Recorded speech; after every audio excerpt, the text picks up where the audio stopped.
सबैजना सुतिरहेका बेला सानो बुहारी बिहान सबभन्दा पहिले उठ्थिन्। चिसो भुइँमा नाङ्गा खुट्टा टेक्दै भान्सामा पुगेर चुलो बाल्थिन् र सबैका लागि चिया बनाउँथिन्। घरका सबै काम उनले चुपचाप गरिरहन्थिन्, तर प्रशंसा कहिल्यै पाउँदिनथिन्। एक दिन उनले सासूलाई सम्मानपूर्वक चिया दिइन्, तर सासूको अनुहारमा खुसी थिएन। घरमा जेठी बुहारी भने फोन चलाउँदै आराम गरिरहेकी थिइन् र सानो बुहारी भने निरन्तर काममै व्यस्त थिइन्।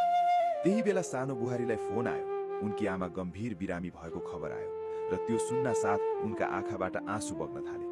उनी सासूको अगाडि गएर हात जोड्दै माइती जान अनुमति मागिन्। दिनभरि उनले आँगनको धारामा भाँडा माझ्दै आफ्नो पीडा चुपचाप सहिरहिन्। रात पर्दा उनी थकित शरीर लिएर चुपचाप सुतिन्, तर आँखा बन्द गर्दा पनि चिन्ता हटेन। साँझको अँध्यारोमा उनी एक्लै बसेर आफ्नो काखमा कपडाको पोको समातेर रोइरहिन्। अन्ततः उनी सासूको अगाडि फेरि उभिइन्, आँखामा आँसु र मनमा पीडा लिएर। किनकि कहिलेकाहीँ मानिसले आफ्नो पीडा शब्दमा होइन, मौन आँसुमा व्यक्त गर्छ।